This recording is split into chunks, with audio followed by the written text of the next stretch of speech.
Hello, everyone. We're gonna wait about 1 minute. Soninha, o YouTube só abre às 7. Ele não deixa, Tá bom. mesmo por mais que a gente vá, ele só não está transmitindo. Agora foi. Hello, everyone. Good evening. We are going to give 1 more minute, waiting for a few more people to log in, and we're going to start in 1 minute.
Hello. Good evening, everyone.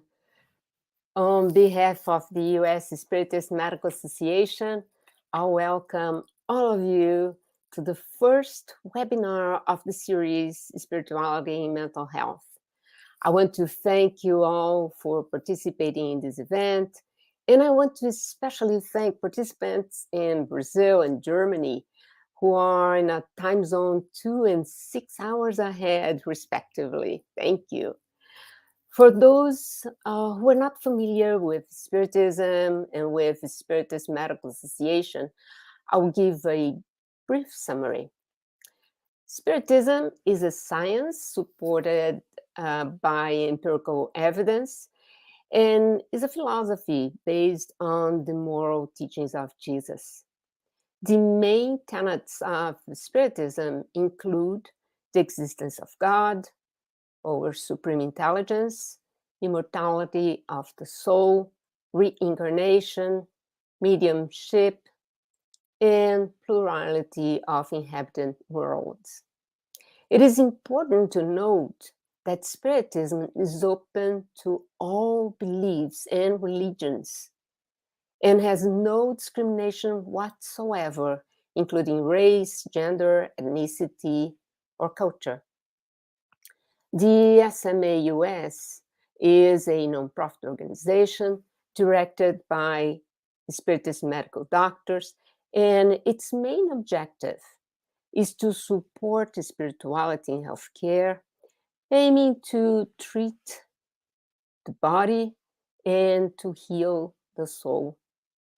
The SMA-US works by organizing conferences, webinars, and publishing articles. You can support our cause by becoming a member, and there are 3 membership categories: the healthcare professionals, for students, and for anyone, non-healthcare professionals. So in summary, anyone can become a member. So we hope you consider it. The webinars on spirituality and mental health will be held bi-monthly through 2023. And we have the honor to begin this series with Dr. David Rosmarin, who will be introduced soon. Tonight, I have the pleasure of having with me two colleagues, Dr. Paulo Bispo. He has a PhD and is an academic scientist in infectious diseases at Harvard University. He's also a member of the SMA. And Dr. Livia Uehara. She has an MD degree and is specialized in internal medicine and hematology. She's also the vice president of the SMA US. So welcome, Paulo and Livia. Thank you. And I'd like now to pass to Paulo. Great. Well, thanks, Sonia, for all your work in putting this webinar series together. You've been the driving force behind all of these, and we're very excited and grateful for having the opportunity to be part of this project and give you some support along the way. And thanks a lot also, Dr. Rosmarin, for kicking this off today with a talk on a topic that I think is so relevant to clinical care, and to all of our colleagues joining us today who can benefit from the innovative tools that he's creating to provide better care and more humane care to patients. So after the talk, we're gonna have about 20 to 30 minutes for discussion. So please, everyone joining us tonight, enter any comments or questions in the chat box available in the app. For me, it appears on the upper right corner of my screen. I don't know if it's the same for you. If it's not, just find where the chat box is and you can enter all the comments and questions there. I'm going to be monitoring questions during the talk, and I'll be glad to share them with Dr. Rosmarin later during the Q&A session. So Livia is going to say a prayer and probably introduce our speaker for tonight's webinar. Livia.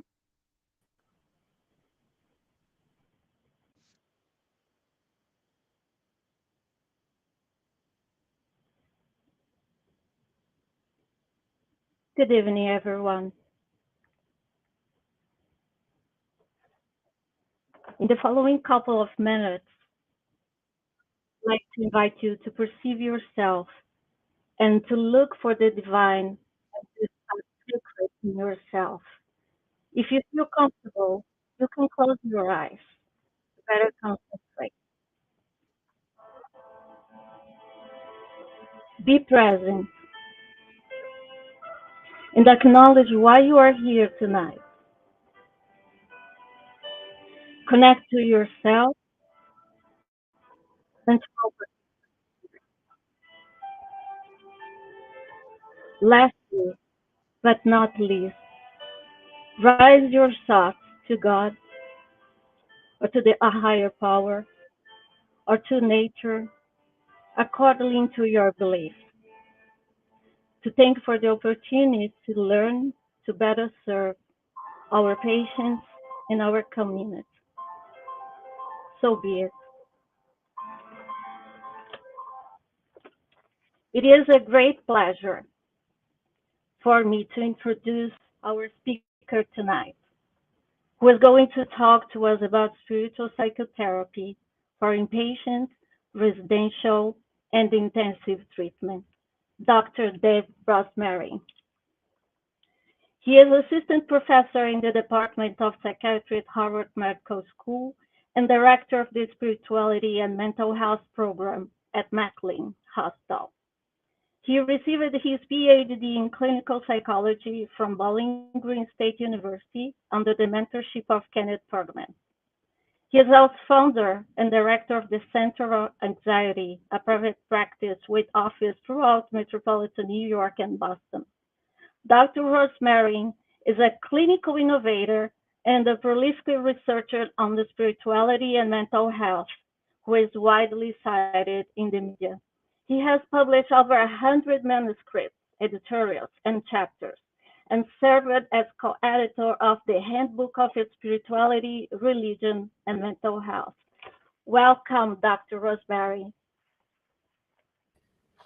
Thank you so much, Livia, and your wonderful colleagues for having me here at this evening's event, or I guess it's a morning event for some of you in Germany. Wow, I didn't realize it would be such an international crew today. It's a real honor to speak for your group, and especially it's wonderful to hear that you're doing a series on spirituality and mental health, and I'm very blessed to be able to kick that off with tonight's presentation. So I'm going to share my slides. Try to. Just a minute. Okay. How does that look? It's okay. All right. So instead of a traditional academic talk, I'd like to tell you all a story tonight. And don't worry, of course, I'm going to share some data, but I want to present findings about this project called SPIRIT, appropriately called SPIRIT for your group, which is an acronym for Spiritual Psychotherapy for Inpatient, Residential, and Intensive Treatment. I'd like to present the findings about this project within their rightful context. The story is one that it had modest beginnings, and it led to the rollout of spiritually integrated therapy across almost the entirety of McLean Hospital, which is a 220-bed facility.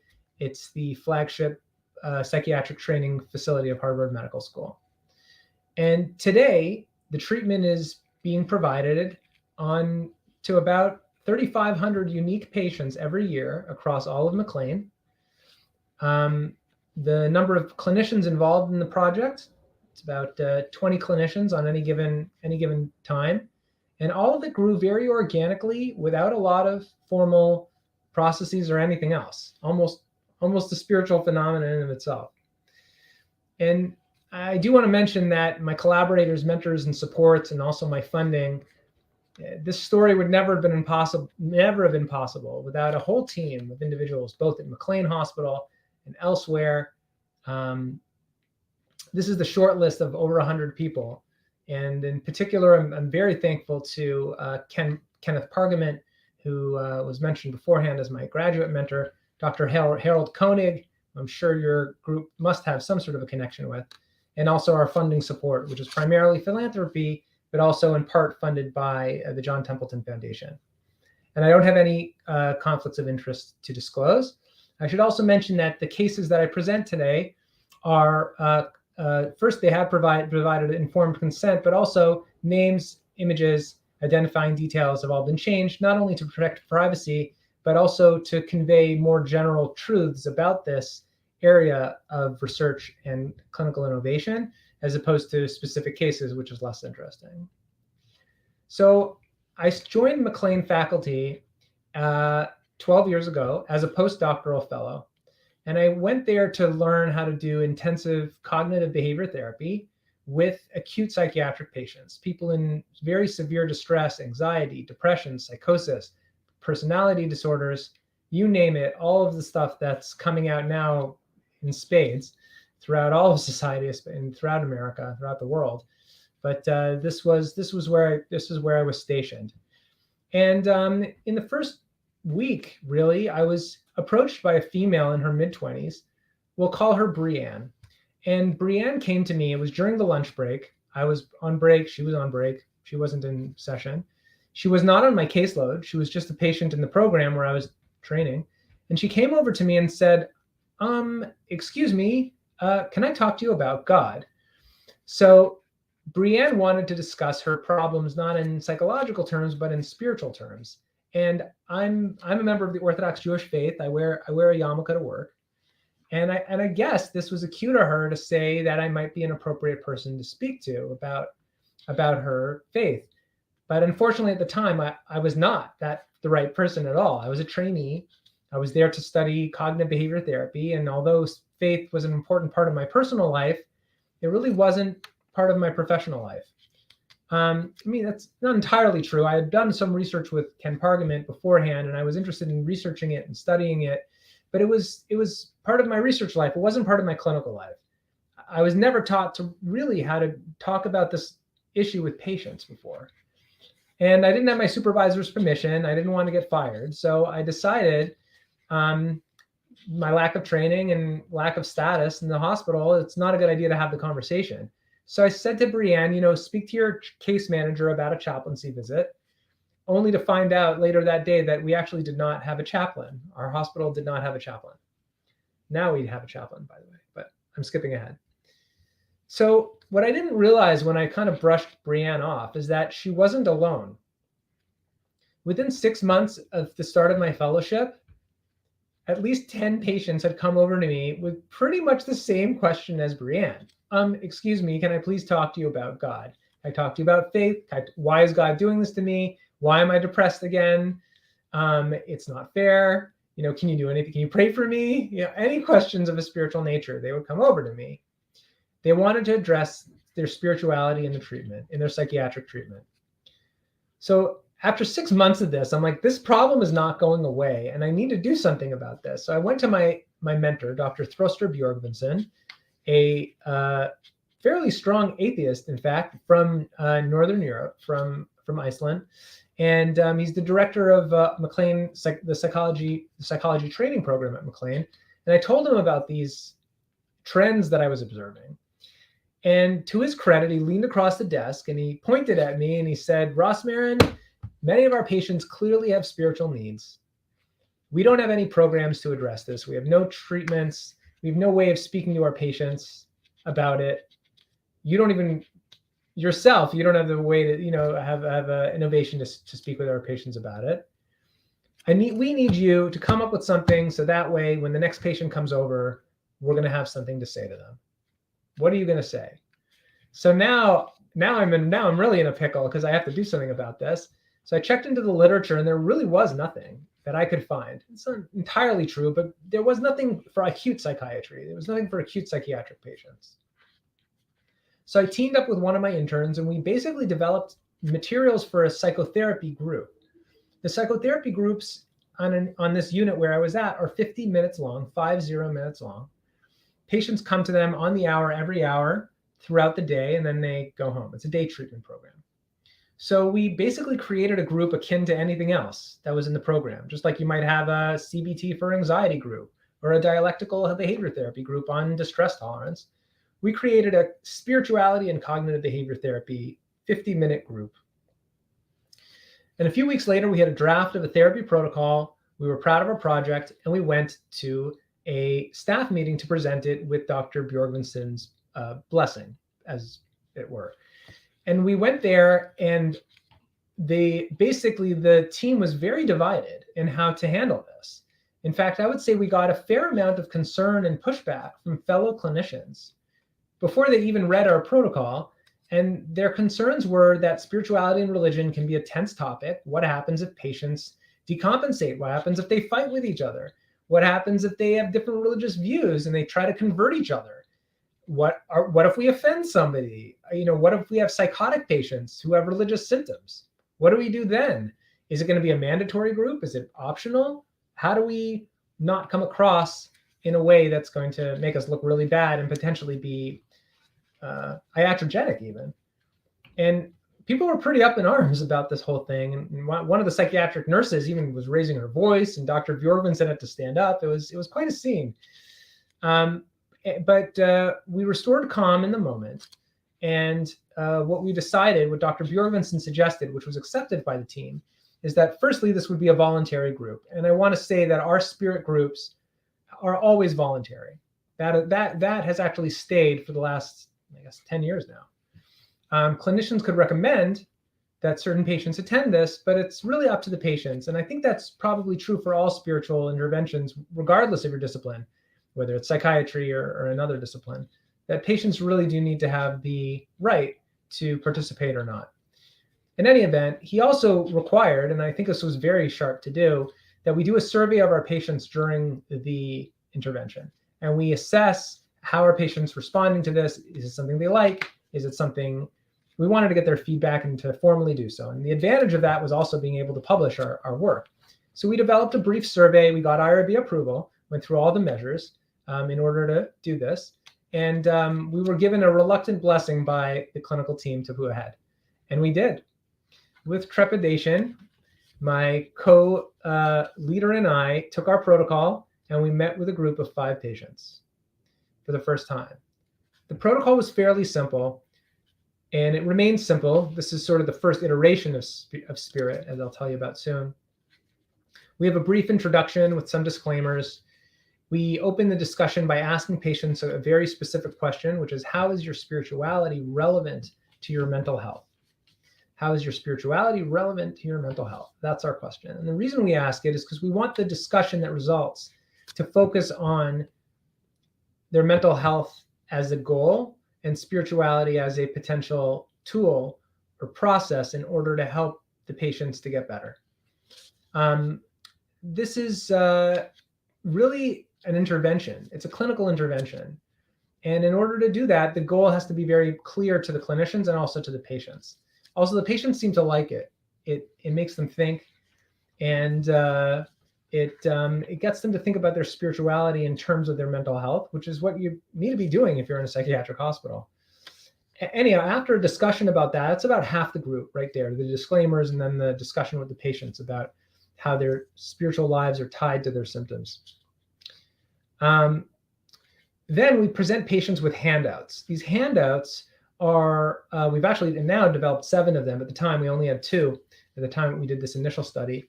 And patients select from these handouts specific ideas and behaviors that they wish, if they wish, they can integrate into their treatment.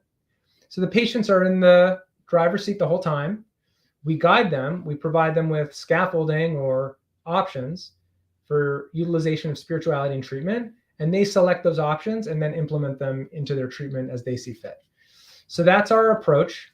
I should also mention that it's kind of uncanny when we did this group, and this remains in the Spirit groups today, when patients tell us about how their spirituality is relevant to their symptoms, they basically all give the same answers. It's pretty amazing. Many of them say that it's helpful to them, that it's a resource. Many of them say that it's a strain, it's a struggle, it's hard for them. They feel guilty, ashamed, they're angry at God for something. Some of them say that their spirituality colors their symptoms, like religious psychosis or religious delusions, religious OCD, obsessive compulsive disorder. And others say that it's not relevant to their symptoms, but they're still interested in learning about it. So those are basically the 4 responses that we get. In any event, week by week, interest grew in our program to the point that we actually ran out of space. Initially, we were in a very small room, and we had to get into a bigger room, and many patients wanted to do this. So after several months, we had data. We had a number of patients. I think over 100 patients had participated in this part of the study, and we wrote this up for publication. My colleague Randy Auerbach, he was the fellow intern who worked on this with me, and you see Dr. Bjorgensen there in the authors list. And what we found is that over 90% of our patients found that the group that was clinically helpful to them. 99% of the patients said that it was respectful of diverse beliefs and identities, so pretty much everyone. What was fascinating, though, was that the most common religious affiliation of patients who voluntarily selected to participate in our spirituality and cognitive therapy group was no religion at all. 42.2% of our patients were not affiliated with a traditional group. And that was astonishing to me, because there were so many patients who have no faith community, but they still want to talk about spirituality in their care.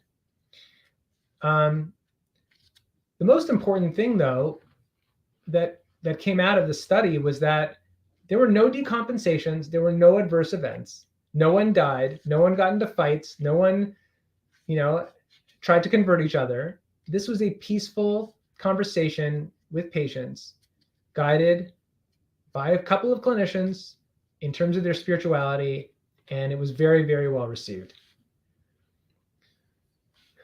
At some point during my fellowship, I was very fortunate to receive some limited philanthropic funding to continue some of this research And for the next couple of years, I put that project on the side, the clinical innovation piece, and I decided to study spirituality and mental health among our patients and published a couple of papers during this period. These are results from one study that we did, and it was really shocking to me how much, religion and spirituality are a part of people's lives.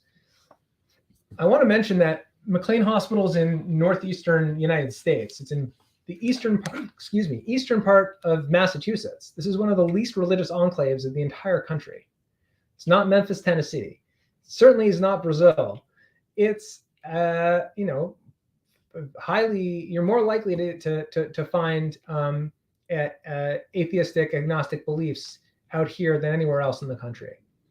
And what was also fascinating was the number of patients in general, this is across the whole hospital, who wanted to speak about spirituality and treatment. If you add those three top lines on table 3 on the left, what you end up with is that 58% of our patients have significant interest in speaking about spirituality with their clinicians. 58% of our patients in Eastern Massachusetts. And what was even more interesting is if you looked at the data more carefully, and we published this in the Journal of Consulting and Clinical Psychology, many of those patients are uninvolved with religion. 37% of our patients who wanted to speak about spirituality had no relationship to a religious organization at all. Now, the reason that's really fascinating and important is because in psychiatry and certainly in other areas of medicine as well, if you're going to ask one question about a patient's religion, what are you going to ask? Which religion are you affiliated with, right? And if they say no, you would probably assume that they don't want to speak about spirituality. It's not a part of their care. You certainly wouldn't suggest that they see the chaplain. You certainly wouldn't have a spiritual intervention for patients who say no to that question. But it turns out that question is actually not helpful at all. There's a 37% false negative. That's a problem. And conversely, a sizable number of affiliated or religiously involved patients, 42% of them, have no interest or little interest in spiritual integrated treatment. I think the reason for that is because many people who have a religious life, it's getting taken care of outside, so they don't need to speak to someone in the medical setting. They also might be a little leery because of the tension between spirituality and science, and especially in psychiatry. So they might be a little nervous to speak about their faith with clinicians. But these results alone suggested that clinicians really should not conclude on the basis of religious affiliation alone, whether spirituality is or is not something that patients want to speak about. We need to ask patients whether they want to talk about their spirituality. So that was one piece we found. Another interesting finding we had is that spirituality was associated, specifically belief in God, was associated with greater reduction in depression, greater improvement in psychological well-being, and greater reduction in self-harm over the course of 2 weeks of treatment. This is not the Spirit program. This is just standard psychotherapy having nothing to do with spirituality. When patients come in and they're depressed or have other symptoms as well, and they have belief in God, and they can activate that in the context of their treatment in a way that makes it easier for them to recover.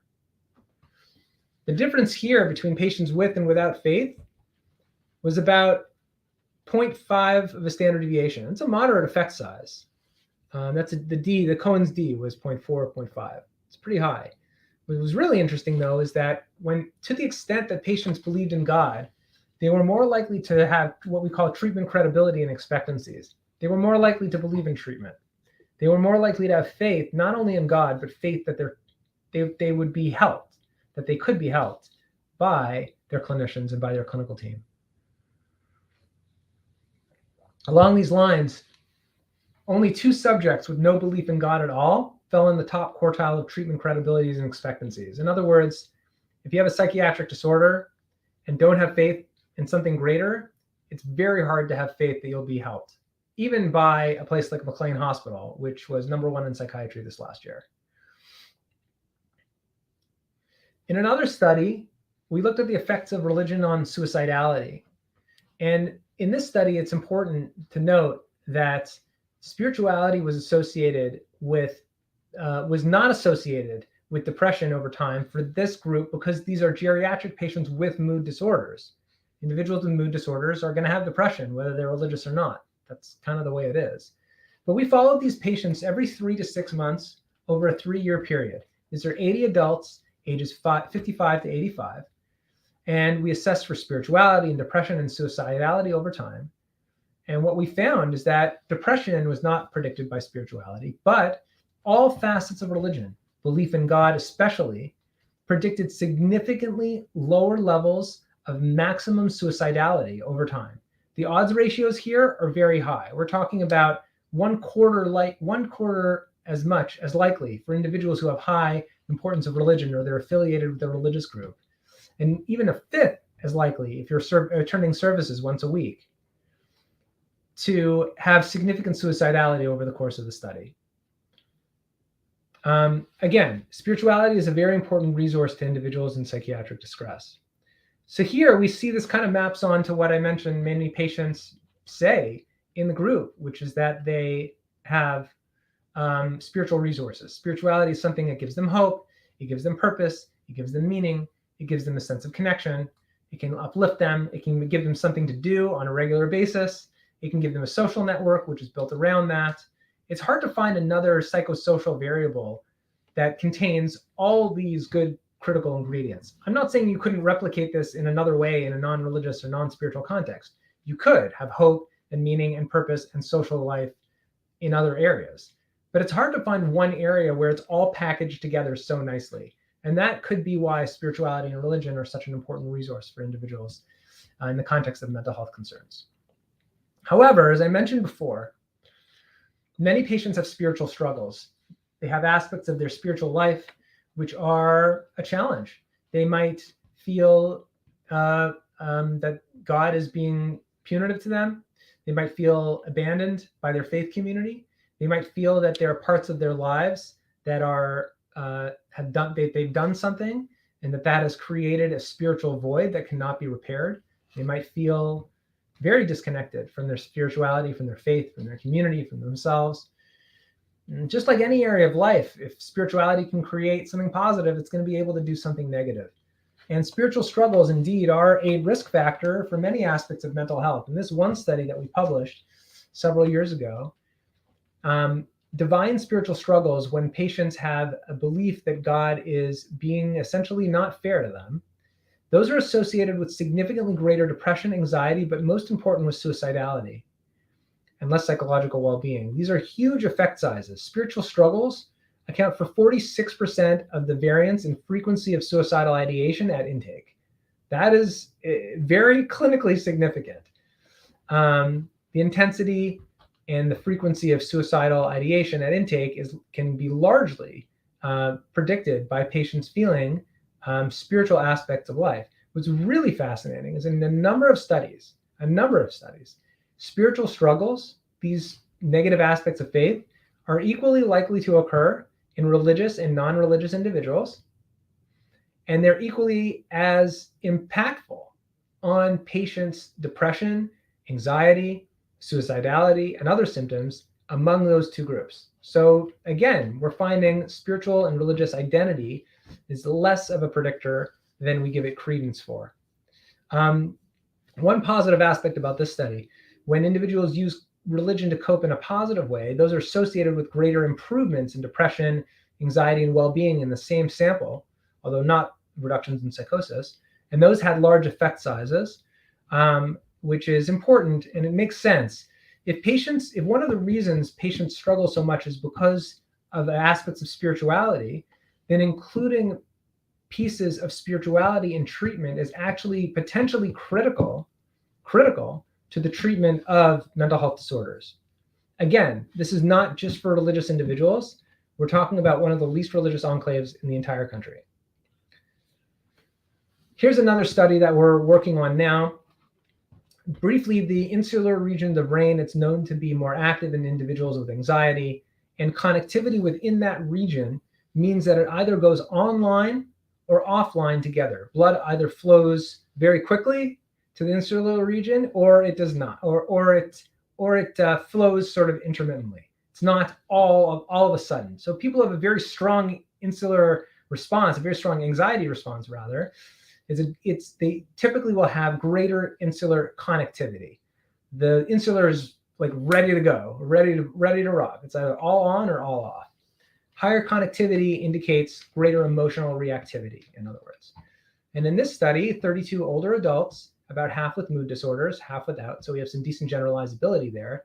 They completed a resting state fMRI. Resting state fMRI is a functional magnetic resonance imaging. They're 10 minutes in the scanner. They're not doing anything at all. They're not asleep, but they're not engaging in a task. They simply sit there and they rest.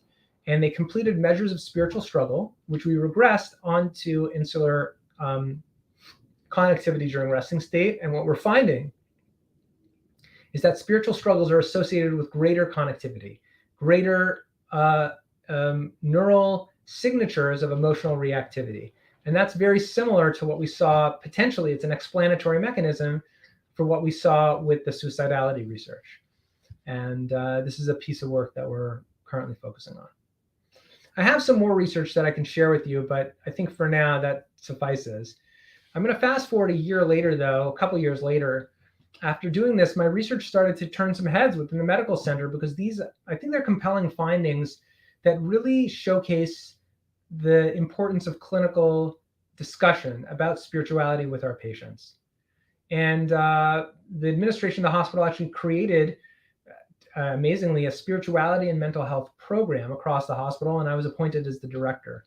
And the idea here was to provide really some official recognition of the importance of spirituality for our patients. And it's been invaluable, of course, to me to collaborate with individuals throughout the medical center. I started getting calls from clinicians on inpatient units. And the question was, what do we do with our patients? So I dug up that study that we had done years earlier, the one that I shared with you. Around the same time, we received some funding from the Bridges Consortium. That's a grant competition which was administered by Brigham Young University in Utah and funded by the John Templeton Foundation to advance research, practice, and training in spiritual psychotherapy. And we took the opportunity to essentially revise our spirituality and CBT protocol and to create treatments that could be used in inpatient, residential, and intensive day treatment programs. And that was the birth of Spirit, or the genesis, if you will, of Spirit. Spirit, as I mentioned before, is an acronym: spiritual psychotherapy for inpatient, residential, and intensive treatment. And we had a year-long project with several stages. This is the first paper that we published. I'm very grateful to the American Journal of Psychotherapy and its publisher, the American Psychiatric Association, for not only accepting the paper, but also allowing us to print the entire Spirit protocol in the appendix of this paper. And the citation's there on the screen. Please feel free to take a screenshot if you want. So this protocol is available online. You can download it right now. Click on go to the website and take a look at it. The DOI number is right there. And you can find the appendix of that article has the entire protocol. We really wanted to be able to get this out to the masses. The idea here was to develop a protocol, train clinicians in how to deliver it, monitor our patients' responses to it, and amass a database of nested data, both our clinicians and our patients' data, with MRN data, with data from the medical records, in order to be able to look at how do patients respond to this and what are the predictors of that. So we revised our protocol, and I mentioned before we only had 2 handouts, but now we had 7. So we started the part 1 is the same as it was before. We asked with that leading question, how is your spirituality relevant to your mental health? And after that, we go through specific strategies. So patients are given, there are 7 handouts, but we usually only give them 1 or 2. There usually is not time to give them more than just 1 or 2 handouts and to go through those. And the group wraps up. So there's flexibility in how to do this protocol. On some of the inpatient units, the groups are only 25 or 30 minutes. On some of the less acute units, subacute units, the group is 50 minutes or an hour. So clinicians have a little bit of flexibility in how to do that, and our protocol accounts for that. But it does provide sufficient scaffolding and sufficient content to make sure that the that the spirit is very much spiritual in nature. Okay, so we evaluated our clinicians and our patients' responses to this. And this is a cross-section of our first study on spirit. And we actually recruited 22 clinicians, and you can see spiritual and religious affiliation was fairly diverse. Same with ethnicity and also training. So we could look at these as predictors of how did these affect patients' responses to spirit, which is interesting. And then we started recruiting patients. This group became so popular that we ended up recruiting over 1,400 patients to participate in the study. I couldn't believe it myself. But there were hundreds and hundreds of patients who wanted spiritual psychotherapy, and they were willing to participate, to complete our measures, to give us consent to use, to look at their medical records. It was quite something in of itself. I want to mention that across, you can see inpatient, residential, and intensive units. McLean Hospital, I'm really very blessed to be able to have specialized units on mood and anxiety disorders, substance use disorders, psychotic disorders, eating and feeding disorders. It's not a general medical hospital with a single unit that's a catch-all. This is a specialized psychiatric hospital with specific units focused on specific disorders. And that gave us amazing predictive power. Each one of those, the lowest sample, I think, is 31.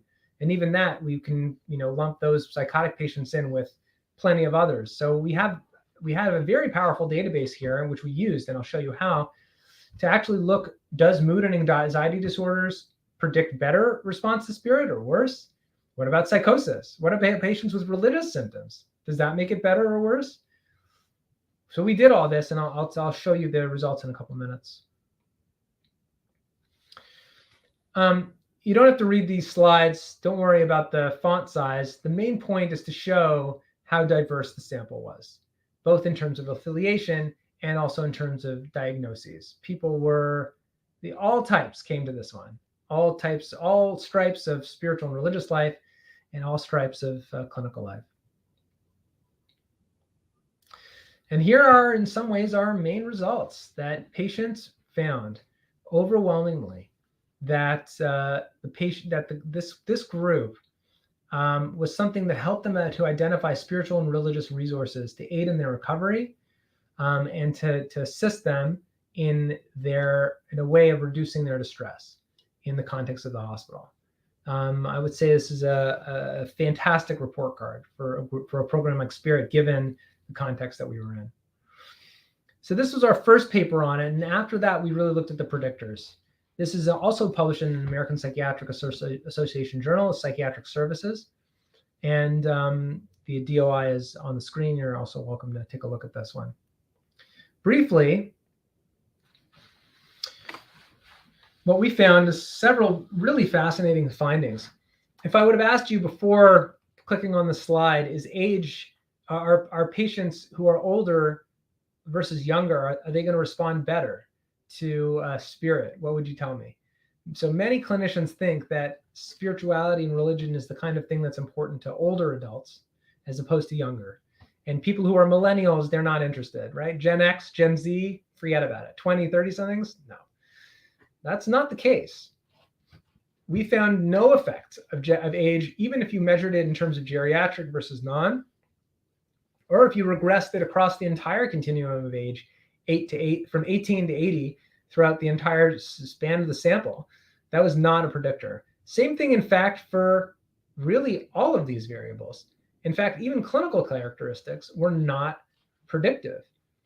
Some clinicians thought maybe this will be more important for acute, for people who have a history of electroconvulsive therapy, or people who are on antipsychotic medications, or they've been previously hospitalized. Maybe those are the kinds of patients who want to involve spiritual psychotherapy and they benefit most from it. But that's also not true.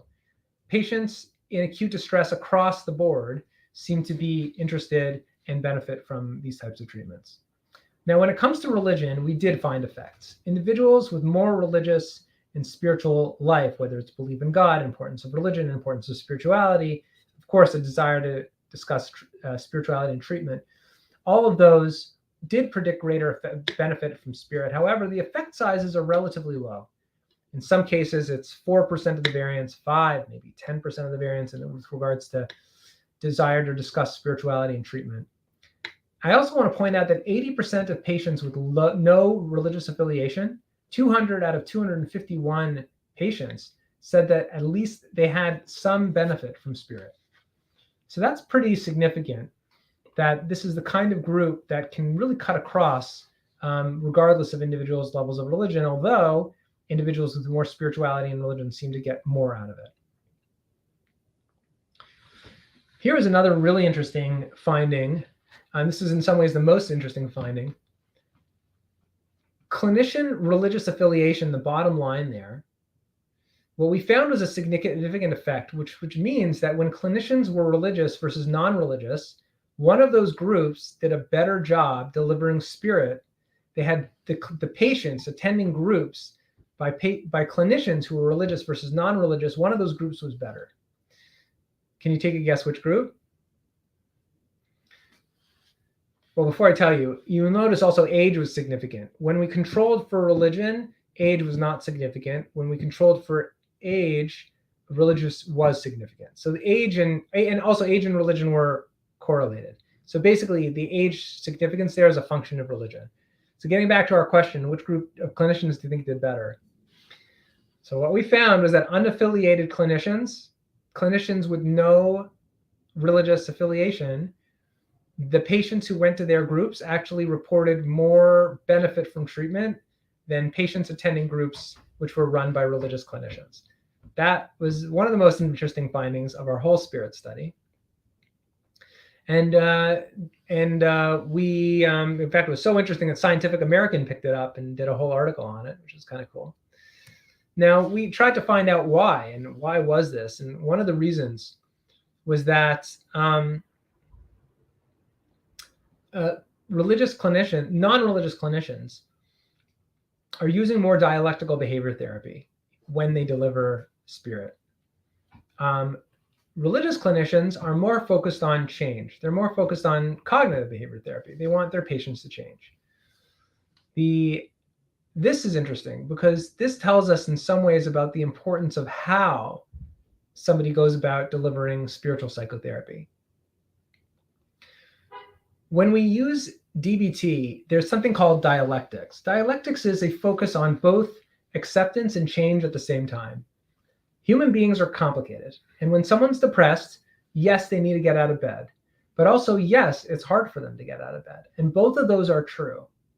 And a dialectical behavior therapy approach would both validate and accept and give the patient the space to struggle while encouraging them to change because that's what they need to do to get better.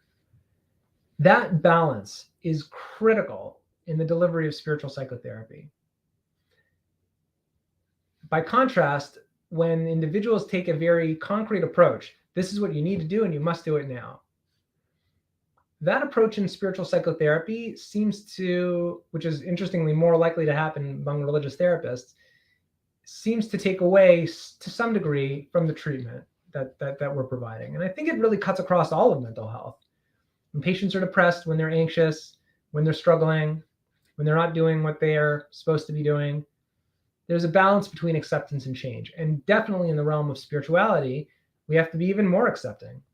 And we also have to balance that out with giving patients the tools that they need in order to thrive in their lives. What are the next steps for this research? Okay, so there are a couple of things going on, which I got to tell you about. One of them is we just received additional funding over the summer, which was really nice, to create a more formal training program in spirit. Spirit, for our first study, which I have presented to you today,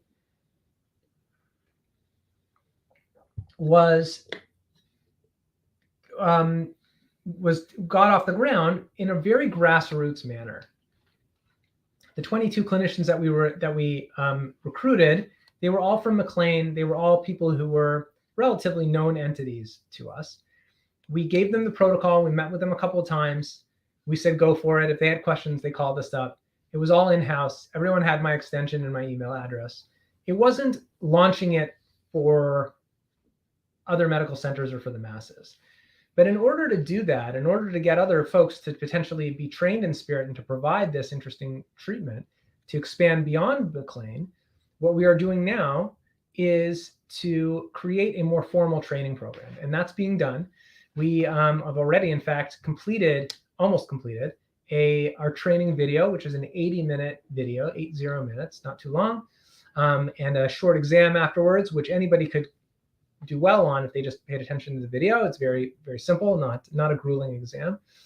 And after that, we are having clinicians, not only at McLean but elsewhere, to take the spirit protocol and their training and to provide it to patients at least every other week for a full year.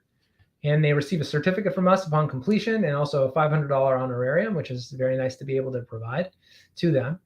And the goal here is to be able to train clinicians in how to provide spiritual psychotherapy, because so many patients seem to want this type of treatment. So many patients benefit from this treatment, especially in this day and age where mental health concerns are so ubiquitous.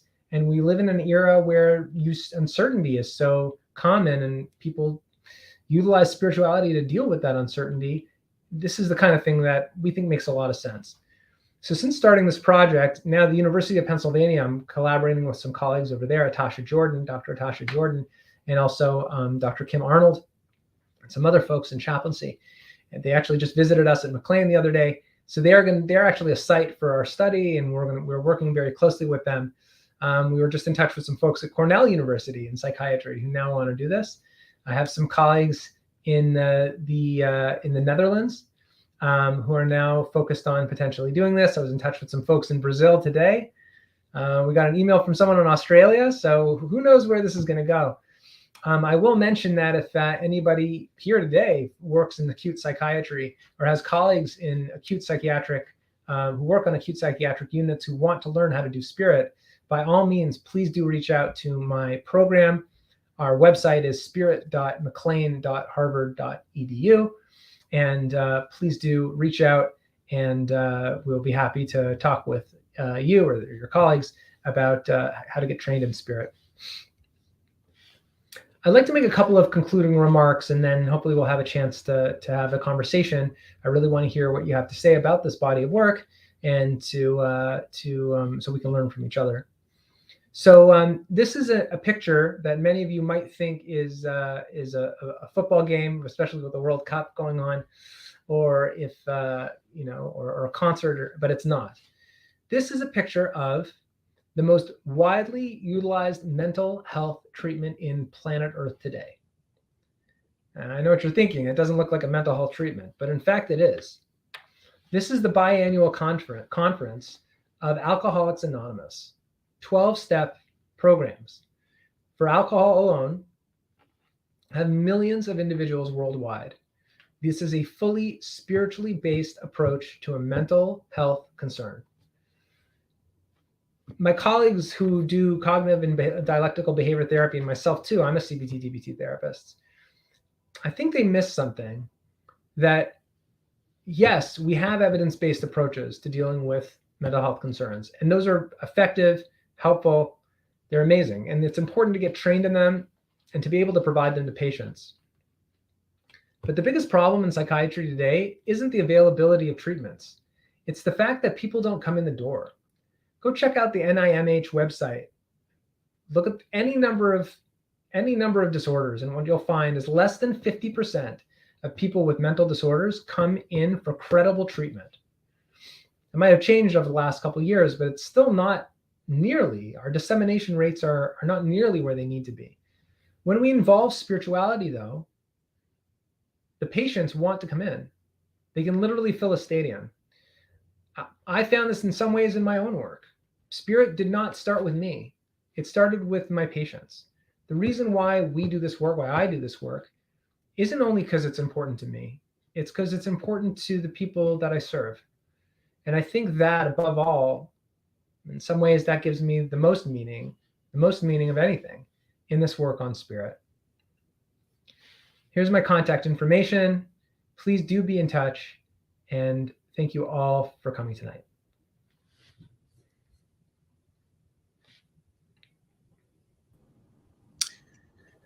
That is great. Well, thanks again. It was a very interesting talk, and thanks for sharing all of your experience as a clinician and an innovator in the field.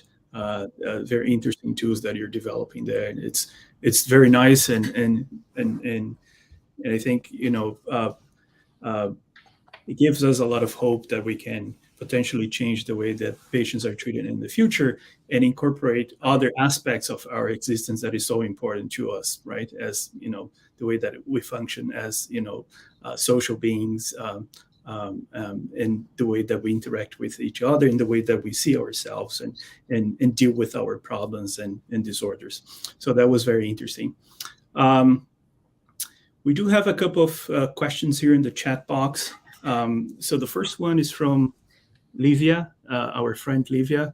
So she says that in your study, patients receiving spiritual psychotherapy had better outcomes when treatment was provided by non-religious clinicians compared to religious clinicians. Why? So I think you already touched on that during your presentation. I don't know if you have anything else to add there.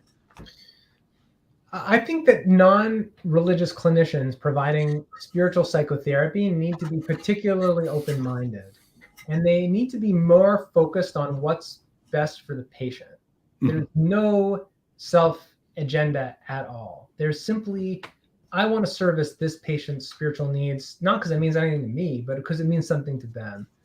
There could be something at the subconscious level that can communicated to the patient when that happens, which might elevate the treatment. I think it fits with my research to some degree, because you need to be fairly dialectical in your approach to psychotherapy to enter into discussion with the patient about something that doesn't mean anything to you personally. It just means, it's like holding two ways of thinking at once.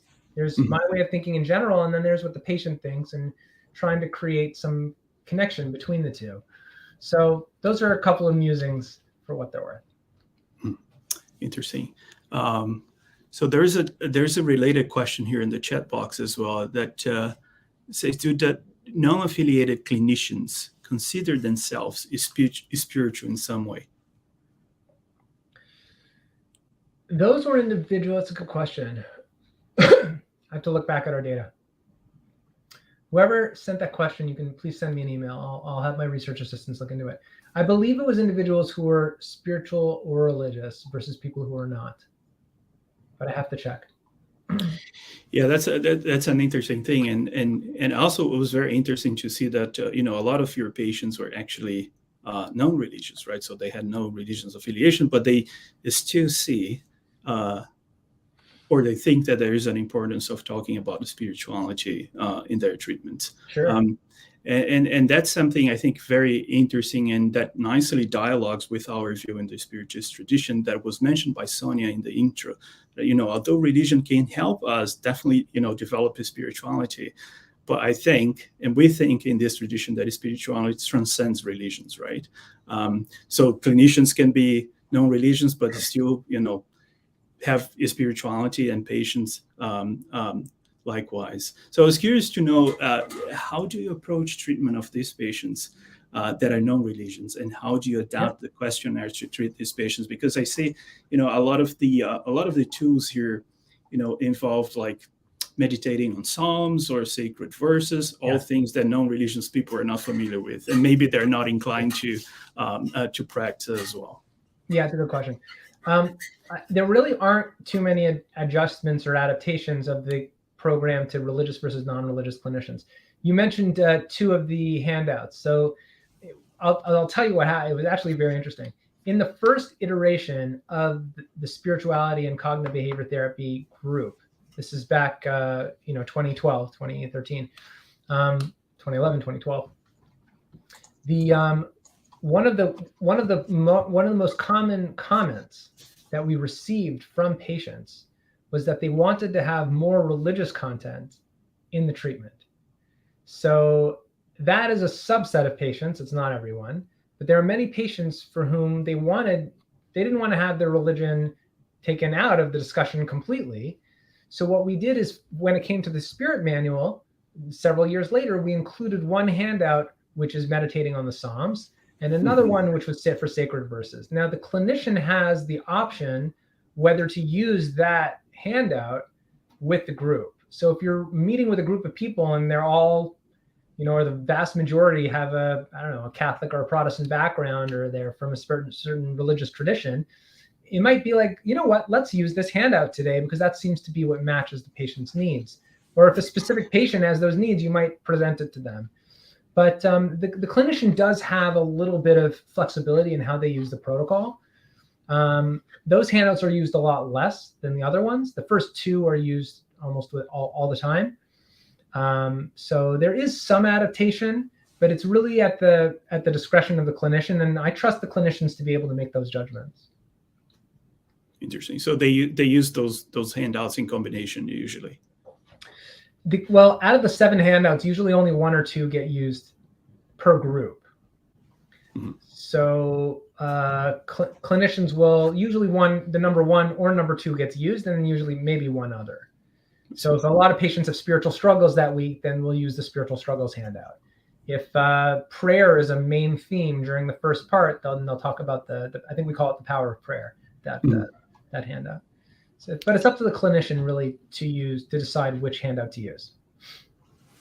So on the spiritual struggles part, I think it was interesting to see the fact on suicidal ideation, like the negative effects and the negative coping that happens sometimes in patients when adding spirituality to their treatment. I was curious to know, what was the prevalence in these patients? It was similar to all patients regardless of diagnosis. Was more common in patients with suicidal ideation, and how do you try to overcome these negative effects of the approach? Spiritual struggles are extremely common in psychiatric patients. That's one thing we found in one of our studies.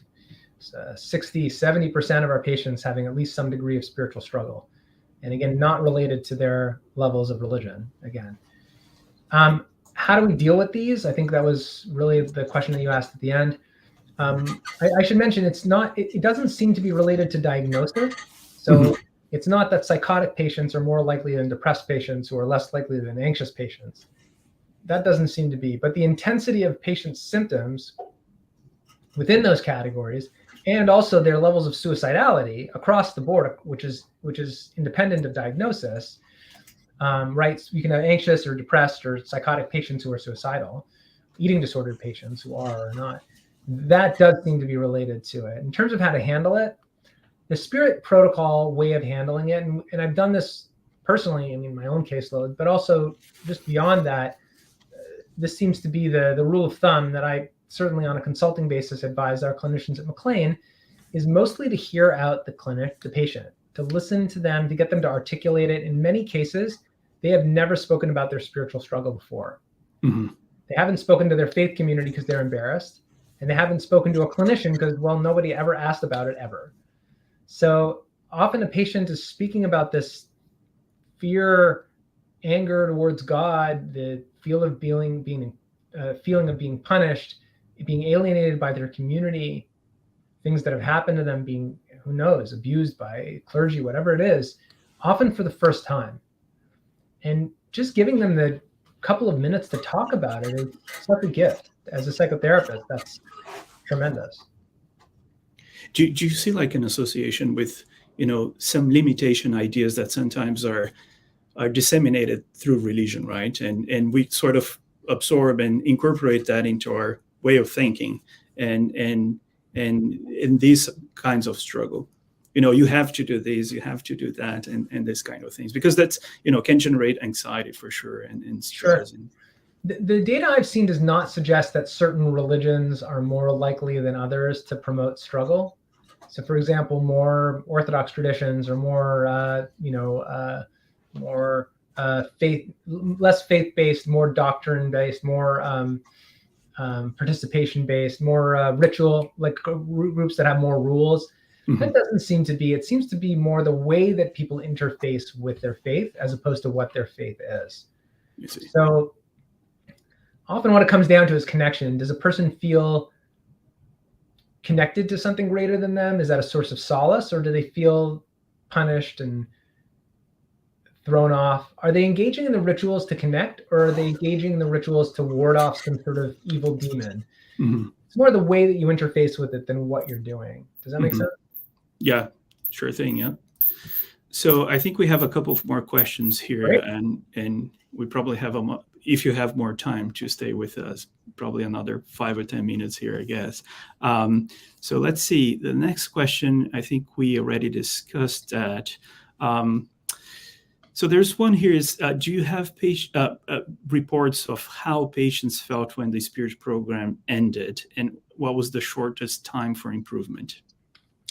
In acute psychiatry, it's very challenging to follow up with your patients. And we're lucky to get them to complete a questionnaire before and after the session.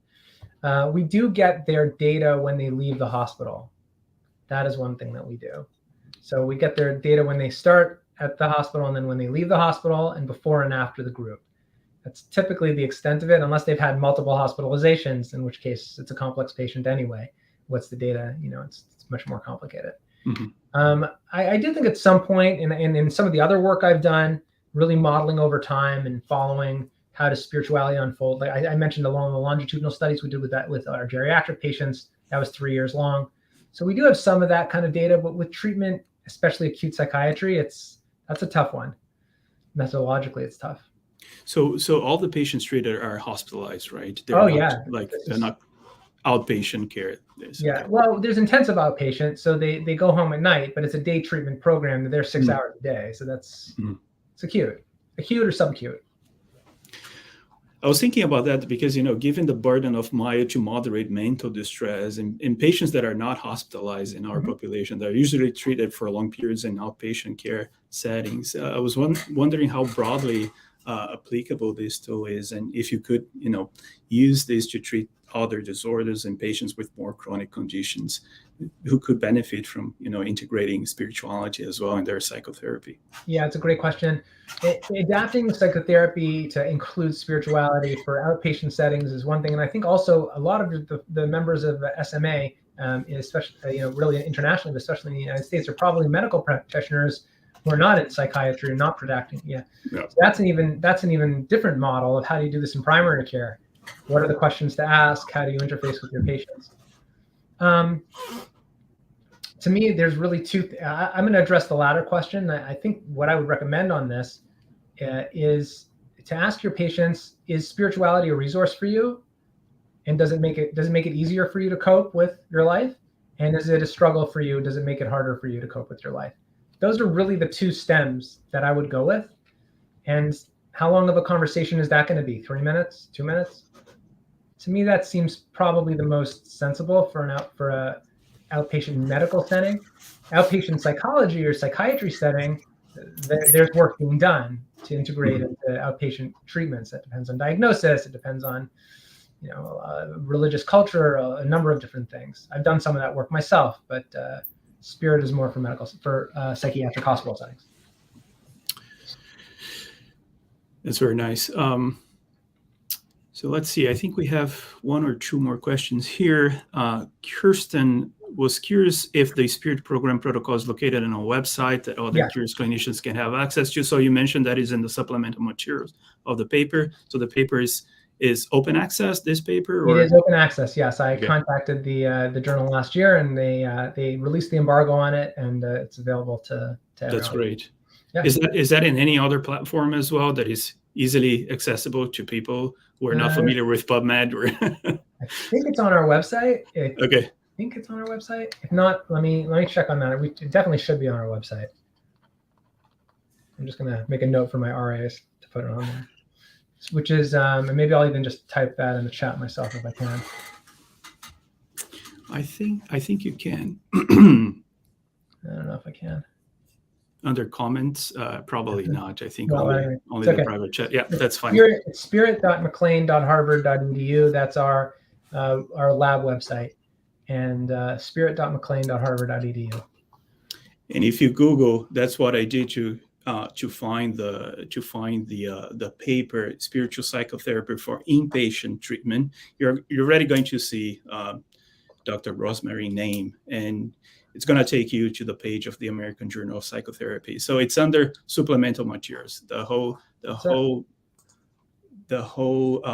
protocol is there, which is wonderful. And it's usually very uncommon to see journals publishing this. So a great thing that they agreed. Yeah, I was very grateful to the editors for that one. Let's see if we have more questions here. I think we touched on most of these topics on the questions. So I think this one relates to my former question. It was a question from the chat box as well. And I think you already mentioned that it's very hard to follow up with these patients, but someone here is curious to know if the patients were enrolled in the spiritual program, if they engaged more in religion or spiritual practice after that, if they sort of, adopted a religion maybe, or changed the way that they, interact with these sort of ideas. Very hard to know. I'd love to be able to follow up with them, but this is our follow-up rate. The issue that happens is really the attrition rate is so high that you end up with a very selective sample of individuals who are reporting at all. And often that's related to symptomatology. People with higher levels of functioning are more likely to report. So you don't know what happens to the folks who are less functioning. So that's one of the reasons that kind of research is not usually done. Those methodologies aren't usually done in any area of psychiatry, but there might be some methodological processes we could use with EMA. I mean, there could be some stuff in the coming years that we could potentially tap into. Mm-hmm. So I think we have a last question here just to wrap up, and that's also from Kirsten. Do you ever consult with the specialists outside of your practice who are interested in knowing more, such as tips or best practice when using the Spirit protocol? Sure. I mean, in my role at McLean Hospital, I wear a couple of hats. There's the researcher hat, as you've seen today, and then there's a clinical innovator hat, which you've also heard about. There's the administration piece. Oh, I didn't mention the chaplain. So now we actually have a chaplain at McLean Hospital. I mentioned it briefly. So I oversee the chaplaincy and manage the funds associated with chaplaincy, which is really great. We actually have one chaplain and then a half-time chaplain as well. So it's really grown our specialty chaplaincy program. Really have a wonderful, wonderful team, Reverend Angelica Zolfran, who's a wonderful, amazing clinician. But the other thing is clinician education. And I am available to the entire Mass General Brigham network as a consultant. So certainly for all of you who are MGB, affiliated with MGB hospitals, I'm very happy to consult. For those outside, I'm also happy to consult. You can definitely send me an email. I might not get to it as quickly, but I'm very happy to have a conversation if you have specific patients with spiritual needs in terms of how a clinician, as opposed to a chaplain, can interface with your patients about that. Very happy to send me an email and get it on my calendar. That's great. Well, thanks again. I think that was the last question we had here in the chat box. Thanks again for a great talk and discussion as well. And thanks everyone who joined us tonight for this webinar.